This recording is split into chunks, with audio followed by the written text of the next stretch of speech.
I didn't know I was going to have so many people. I'll be here all day. If you could go quickly, I would appreciate it, because we have a war to prosecute, okay?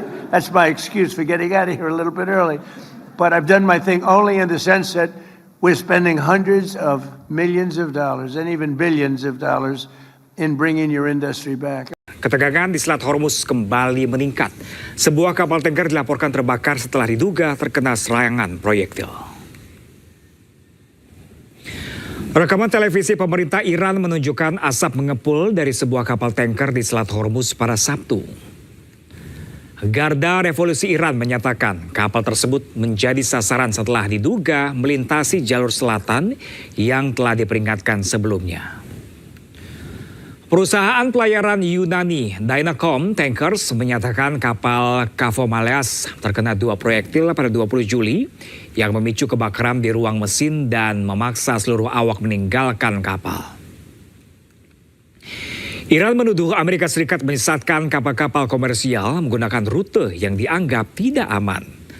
Sementara Washington menegaskan Selat Hormuz merupakan jalur pelayaran internasional.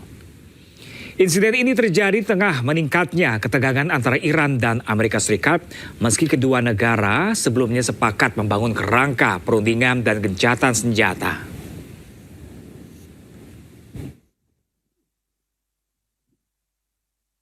Ya, pemirsa, konflik antara Amerika Serikat dengan Spanyol semakin memanas. Presiden Amerika Serikat Donald Trump memutus semua hubungan baik komersial dan resmi dengan Spanyol.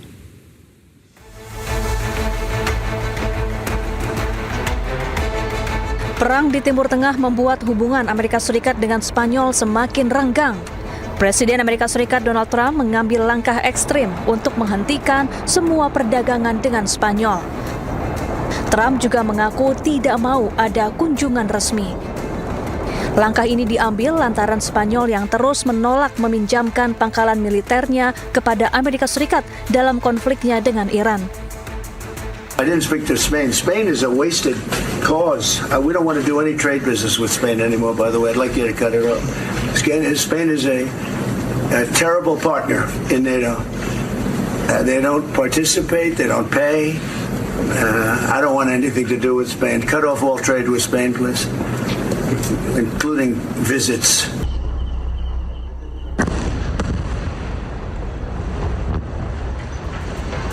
Spanyol sendiri dikenal sangat vokal memberikan dukungannya kepada Palestina. Spanyol tegas tidak akan memberikan bantuan kepada Israel dan sekutunya. Durante estos últimos días habréis escuchado decir aquello de que España está sola. No. Esos fueron los mismos que nos dijeron cuando reconocimos el Estado de Palestina, que luego fueron todos los demás, que estábamos solos. No, nosotros no estamos solos, somos los primeros. Somos los primeros. Y os digo más.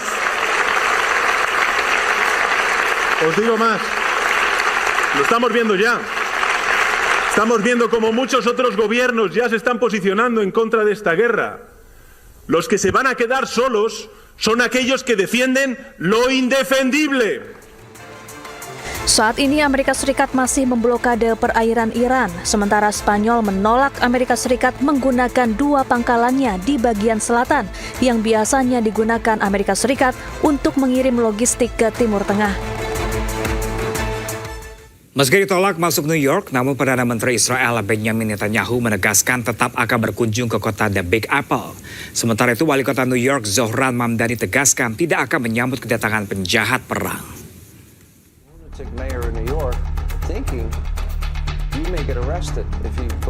Perdana Menteri Israel Benjamin Netanyahu tegaskan akan tetap berkunjung ke New York. Pernyataan ini disampaikan setelah sebelumnya Wali Kota New York Zohran Mamdani menolak kedatangannya. Netanyahu juga mengatakan tidak takut atas ancaman penangkapan dirinya. First of all, I'm going to New York. Yeah. I'd love to see you there when I go to the UN in September. You know, I moved to Florida. Well, you know, you can take a plane. I'll come up, yes. You've come to Washington, so you can go there, but I'm definitely going there. I'm going to speak the truth in front of this. You know, this just hate-spewing elected official who's pitting one group of New Yorkers against the others. He's turning them against New York Jews. I mean... Wali Kota New York Zohran Mamdani pun kembali buka suara. Zohran dengan tegas menyatakan tetap tidak akan menerima kunjungan penjahat perang. And I want to make it very clear that that welcome ends with me. I will not be welcoming Benjamin Netanyahu or any other war criminals when they come to this city. And I do believe that our federal government should join the International Criminal Court and ensure that there is accountability when it comes to crimes against humanity. Sebelumnya, Mahkamah Pidana Internasional mengeluarkan surat perintah penangkapan Netanyahu dan sejumlah pejabat Israel lainnya pada tahun 2024. Perintah tersebut dikeluarkan karena mereka melakukan kejahatan perang terkait operasi militer Israel di Gaza pada Oktober 2023.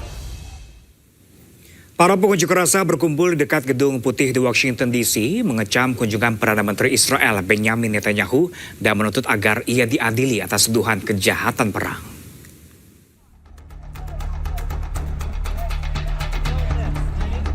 Para demonstran berbaris di dekat Gedung Putih di Washington DC, Amerika Serikat, mengibarkan bendera Palestina, meneriakkan slogan-slogan, dan memegang plakat yang mengecam kunjungan Perdana Menteri Israel Benjamin Netanyahu.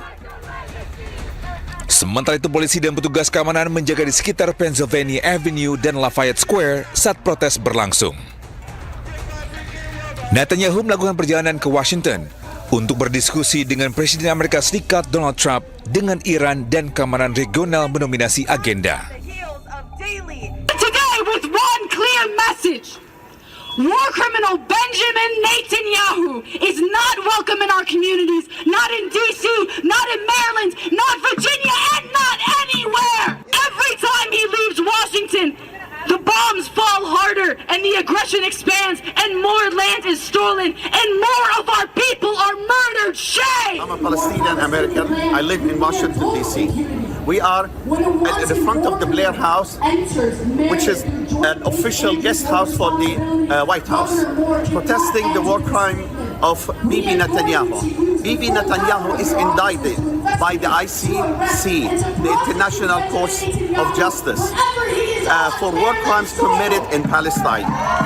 And instead of being prosecuted and going to jail, he's being received in the United States as an official guest of the government.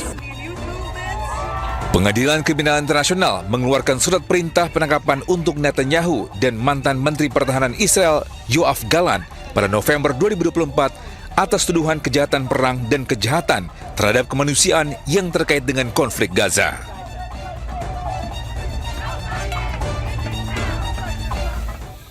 Sementara itu, pemirsa, Israel mengklaim telah menghancurkan lebih dari 1.200 lokasi milik Hezbollah.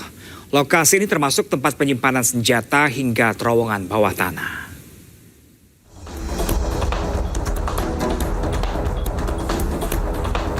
Militer Israel mengatakan pada hari Minggu bahwa pasukan dari Brigade ke-401 telah menyelesaikan penugasan selama 8 bulan di Lebanon Selatan. Selama bertugas, mereka mengklaim telah menghancurkan lebih dari 1.200 situs Hizbullah. Menurut militer Israel, pasukan menemukan lebih dari 600 senjata termasuk RPG, rudal anti-tank, senapan mesin, dan senapan Kalashnikov. Mereka juga membongkar ratusan meter terowongan bawah tanah dan infrastruktur militer Hizbullah lainnya. Brigade ke-401 yang dikenal sebagai Brigade Jalur Besi dikerahkan selama pertempuran yang kembali berkobar antara Israel dan Hizbullah di sepanjang perbatasan Israel-Lebanon.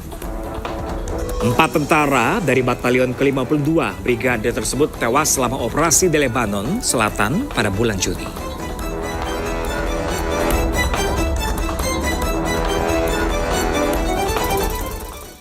Sementara itu, pemirsa, serangkaian ledakan mengguncang wilayah Nabatiyah, Lebanon Selatan di tengah meningkatnya ketegangan perbatasan Israel-Lebanon.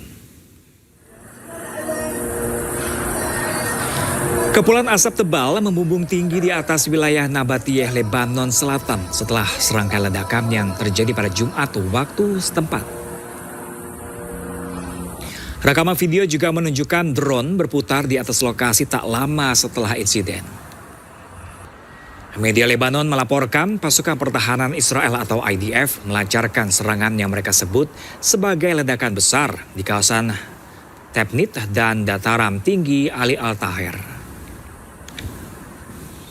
Serangan terjadi beberapa hari menjelang pertemuan delegasi teknis Israel dan Lebanon di Roma yang dijadwalkan membahas implementasi kesepakatan gencatan senjata yang dimediasi Amerika Serikat.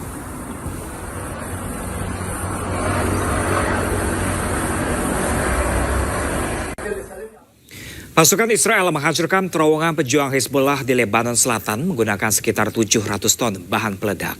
Terowongan tersebut berfungsi sebagai markas militer dan tempat penyimpanan senjata dan amunisi.